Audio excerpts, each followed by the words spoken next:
Dear students, welcome to Learning Management System of GCU Lahore.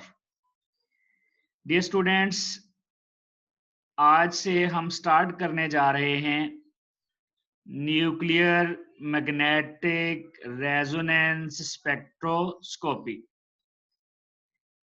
और आज हम पहले लेक्चर में देखेंगे कि हमें NMR से इंफॉर्मेशन कौन सी मिलती है. What type of informations are obtained from NMR और फिर ये देखेंगे कि किस तरह के न्यूक्लियाई NMR एक्टिव होते हैं, यानी हम NMR में किस तरह के न्यूक्लियाई को ऑब्जर्व कर सकते हैं. डियर स्टूडेंट्स, NMR ओरिजिन क्या है इसकी? NMR की ओरिजिन है रेडियो फ्रीक्वेंसी वेव्स की इंटरेक्शन विद द न्यूक्लियाई. कौन सा nuclei? That is placed in external magnetic field. यानी न्यूक्लियस को पहले एक्सटर्नल मैग्नेटिक फील्ड में रखेंगे और फिर उसको रेडियो फ्रीक्वेंसी वेव्स देके चेक करेंगे कि वो न्यूक्लियस कैसे इंटरैक्ट करता है रेडियो फ्रीक्वेंसी वेव्स के साथ.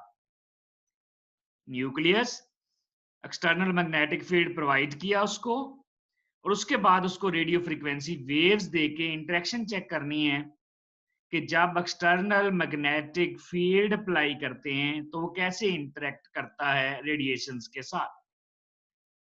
हम इंशाल्लाह आने वाले लेक्चर्स में देखेंगे कि हम उसको मैग्नेटिक फील्ड में रखकर ही क्यों स्टडी करते हैं, यानी डायरेक्ट हम उसकी रेडियो फ्रीक्वेंसी वेव्स के साथ इंटरेक्शन क्यों नहीं स्टडी कर लेते. डियर स्टूडेंट्स, सबसे फर्स्ट जो NMR इंस्ट्रूमेंट था, ये इंस्ट्रूमेंट बनाया था ब्लोच और पर्सल ने. सबसे पहले इन दो साइंटिस्ट ने NMR इंस्ट्रूमेंट डिजाइन किया था. अब NMR से हमें इंफॉर्मेशन कौन सी मिलती है?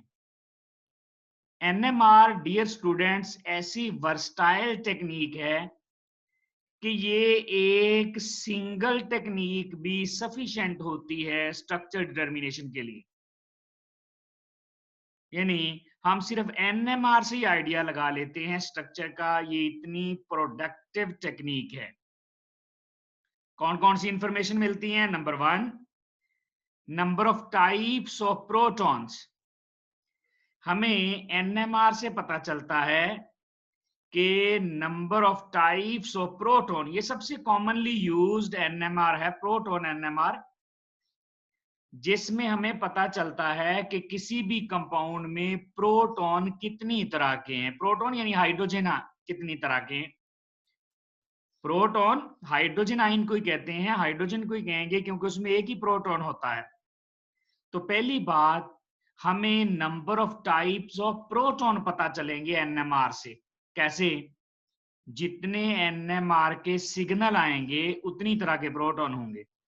यानी number of types of proton is equal to the number of signals in NMR spectrum. एक इंफॉर्मेशन, जितने सिग्नल उतनी तरह के प्रोटॉन. दूसरी information, number of hydrogen atoms in each signal. पहले तो पता चला सिग्नल कितनी तरह के हैं, अब देखना है कि हर सिग्नल में हाइड्रोजन कितने हैं. ये कैसे पता चलेगा? ये हमें जो उसकी पीक होगी उसकी इंटीग्रेशन से पता चलेगा, इंटीग्रेशन एरिया से पता चलेगा कि उसमें कितने प्रोटॉन हैं. ये भी हम देखेंगे. फिर तीसरे नंबर पे हमें प्रोटॉन के इलेक्ट्रॉनिक एनवायरनमेंट का पता चलता है. प्रोटॉन के एनवायरनमेंट का पता चलता है कि प्रोटॉन के साथ किस तरह के ग्रुप अटैच हैं. क्या उसके साथ नेक्स्ट एटम कार्बन है, कोई इलेक्ट्रॉन विथड्रॉइंग ग्रुप है, कोई इलेक्ट्रॉन डोनेटिंग ग्रुप है, कोई ऐसा ग्रुप है जिसकी इलेक्ट्रोनेगेटिविटी ज्यादा है। तो ये हमें पता चलेगा केमिकल शिफ्ट से। हमें जो केमिकल शिफ्ट की वैल्यू मिलेगी उससे हम अंदाजा लगा लेंगे कि इसकी इलेक्ट्रॉनिक एनवायरनमेंट क्या है, इसके इर्द गिर्द कैसे ग्रुप है। और फिर हमें नंबर ऑफ नेबरिंग प्रोटॉन्स का भी पता चल जाएगा कि कोई भी जो प्रोटॉन है उसके साथ वाले कार्बन पे कितने प्रोटॉन हैं। ये भी हम स्पिन स्पिन स्प्लिटिंग से चेक करेंगे, N+1 रूल से चेक करेंगे कि कितने सिग्नल आने हैं और नेबरिंग कितने प्रोटॉन हैं। ये हैं डियर स्टूडेंट्स जो हमें इंफॉर्मेशन मिलती है एनएमआर से। अब है कि किस तरह के न्यूक्लियस एनएमआर में ऑब्जर्व हो सकते हैं। डियर स्टूडेंट्स, हर चार्ज्ड पार्टिकल का अपना इलेक्ट्रिक फील्ड और मैग्नेटिक फील्ड होता है। जैसा कि आप इलेक्ट्रॉन को देखें मैग्नेटिक क्वांटम नंबर में, स्पिन क्वांटम नंबर में, बिल्कुल जिस तरह से इलेक्ट्रॉन के लिए हम क्वांटम नंबर पढ़ते हैं प्रोटॉन के लिए भी वैसे ही है, क्योंकि प्रोटॉन भी एक चार्ज्ड पार्टिकल है। अगर आपको याद हो, हम जब मैग्नेटिक फील्ड अप्लाई किया करते थे मैग्नेटिक क्वांटम नंबर में, तो डीजेनरेसी खत्म हो जाया करती थी। यहां पर भी हम प्रोटॉन के केस में भी मैग्नेटिक फील्ड अप्लाई करते हैं ताकि डीजेनरेसी खत्म हो जाए। डियर स्टूडेंट्स, तो ये जो प्रोटॉन है न्यूक्लियस में, ये भी एक स्पिनिंग चार्ज्ड पार्टिकल है। ये भी स्पिन कर रहा है जस्ट लाइक इलेक्ट्रॉन। इसका भी अपना एक मैग्नेटिक मूवमेंट है। प्रोटॉन स्पिन कर रहा है, चार्ज्ड पार्टिकल है, इसका अपना एक मैग्नेटिक मूवमेंट है और इसकी जो स्पिन स्टेट्स हैं वो डिजेनरेट हैं जैसे इलेक्ट्रॉन के लिए होती हैं। अब स्पिन स्टेट्स अगर डीजेनरेट हैं, उनमें एनर्जी का कोई डिफरेंस ही नहीं है, तो हम उनको स्टडी नहीं करेंगे। जैसे आप ऑर्बिटल के केस में पढ़ते हैं, जैसे मैग्नेटिक फील्ड अप्लाई करते हैं तो P orbit sub shell 3 orbitals में डिवाइड हो जाता है, P X P Y P Z. और अगर मैग्नेटिक फील्ड अप्लाई ना करें तो सब शेल होते हैं। इसी तरह यहां पर भी स्पिन स्टेट्स तो हैं लेकिन सबकी एनर्जी एक जैसी है, नो डिफरेंस, उनमें फर्क ही कोई नहीं है। तो हम उनमें डिफरेंस करने के लिए मैग्नेटिक फील्ड अप्लाई करते हैं। मैग्नेटिक फील्ड उनकी डीजेनरेसी खत्म कर देता है, कुछ की एनर्जी कम और कुछ की एनर्जी ज्यादा कर देता है। तो ये हमारे पास न्यूक्लियर स्पिन स्टेट्स आ जाएंगी, एक +½ और एक -½ सेम जैसे इलेक्ट्रॉन के लिए थी।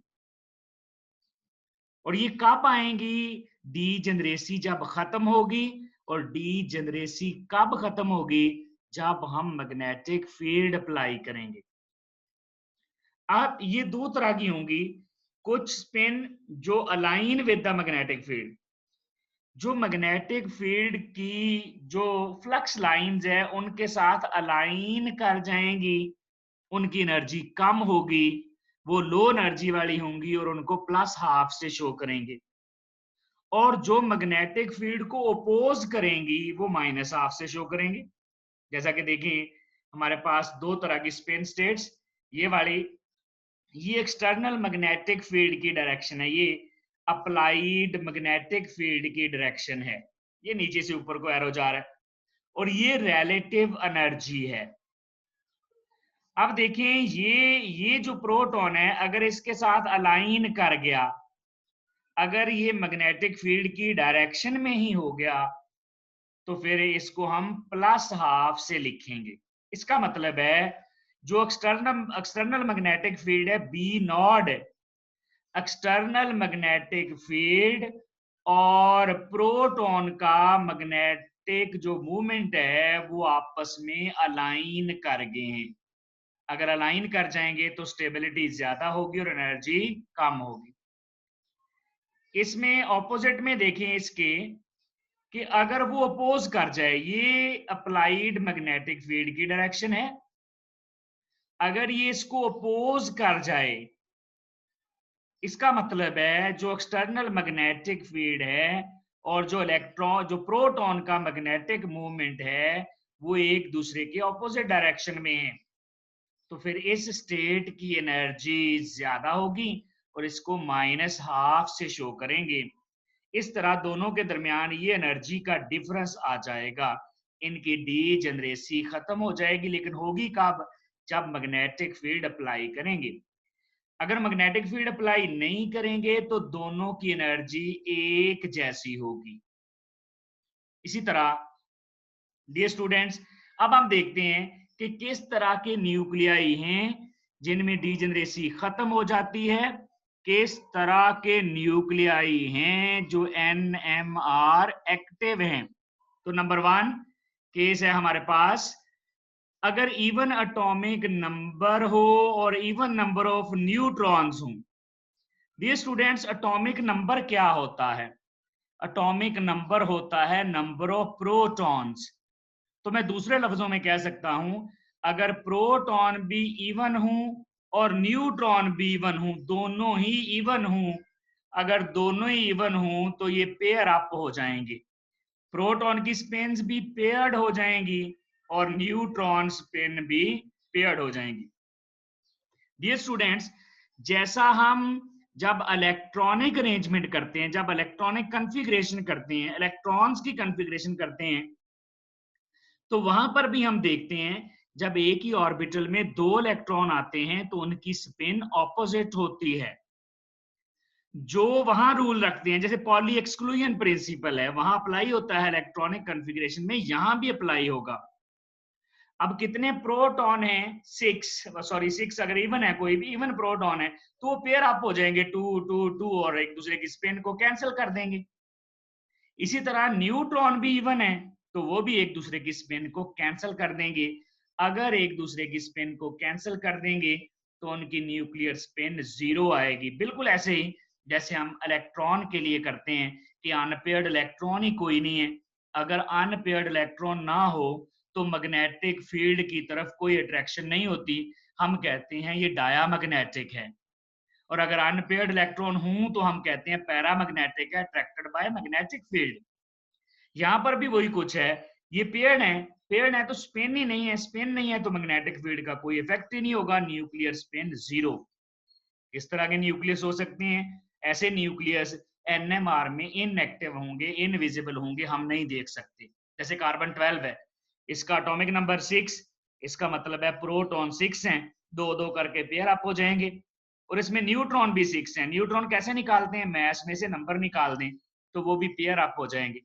यहां भी देखें 8 प्रोटॉन है, 4 पेयर बन गए और 8 ही न्यूट्रॉन आएंगे, 16 - 8 4 पेयर बन जाएंगे। तो ये इस तरह के न्यूक्लियस जिनका एटॉमिक नंबर यानी प्रोटॉन भी इवन हो, न्यूट्रॉन भी इवन हो, तो उनको NMR में स्टडी नहीं किया जा सकता।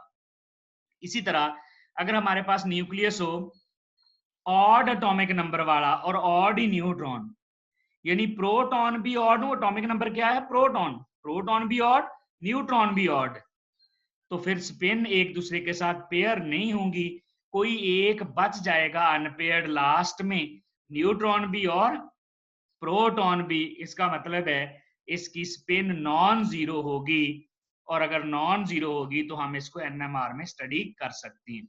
जैसा कि ड्यूट्रियम देखें, ये हाइड्रोजन का आइसोटोप है ड्यूट्रियम। हाइड्रोजन का प्रोटॉन नंबर तो 1 है, अगर 1 है तो इसका मतलब ऑड है, और न्यूट्रॉन भी 2 - 1 1 ऑड हो गया, तो ये क्या होगा? ये एक्टिव होगा। बोरोन एटॉमिक नंबर 5 होता है तो इसका मतलब है प्रोटॉन नंबर, प्रोटॉन्स ऑड हैं, और 10 में से 5 निकाल दें ये भी ऑड हो जाएंगे, तो ये NMR एक्टिव हो जाएगा। एक और हमारे पास कैटेगरी है जो NMR एक्टिव है, odd atomic number even neutron, यानी दोनों इवन ना हो, अगर दोनों में से एक ऑड हो गया, देखें प्रोटॉन ऑड है और न्यूट्रॉन ऑड नहीं है, इसका मतलब न्यूट्रॉन एक दूसरे की स्पिन को कैंसिल कर देंगे और जो प्रोटॉन है वो कैंसिल नहीं करेंगे, कोई प्रोटॉन अनपेयर रह जाएगा जो कि मैग्नेटिक फील्ड के साथ अट्रैक्ट करेगा। या दूसरी कैटेगरी क्या हो सकती है, प्रोटॉन इवन हो जाएं, इवन एटॉमिक नंबर, लेकिन न्यूट्रॉन्स ऑड हो जाएं। तो दोनों सूरतों में, यानी सिंपल बात यह है कि एटॉमिक नंबर या न्यूट्रॉन में से कोई ऑड होना चाहिए, या दोनों ऑड हों या इनमें से कोई एक ऑड हो जाए, तो ऐसा न्यूक्लियस एनएमआर एक्टिव होगा और उसकी स्पिन नॉन जीरो होगी। जैसा कि एग्जांपल देखें, हाइड्रोजन एटॉमिक नंबर 1 है, मास भी 1 है, तो इसमें देखें न्यूट्रॉन तो 0 है लेकिन प्रोटॉन अनपेयर्ड।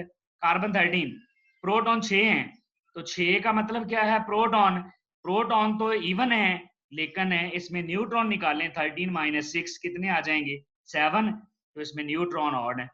बोरॉन में देखें, प्रोटॉन 5 एटॉमिक नंबर होता है, तो उसका मतलब है ऑड एटॉमिक नंबर, लेकिन अगर न्यूट्रॉन निकालें 11 में से 5 निकालें 6 आएंगे, तो न्यूट्रॉन इवन आएंगे। तो डियर स्टूडेंट्स, एटॉमिक नंबर या न्यूट्रॉन में से कोई एक चीज या दोनों ऑड होंगे तो ऐसा न्यूक्लियस एनएमआर एक्टिव होगा, वरना नहीं होगा। Thank you very much. इंशाल्लाह नेक्स्ट लेक्चर में हम देखेंगे कि ये स्पिन किस तरह स्प्लिट होती है इनकी, और ये रेजोनेंस यानी एनर्जी एब्जॉर्ब कैसे होती है, ये हमारा नेक्स्ट लेक्चर होगा।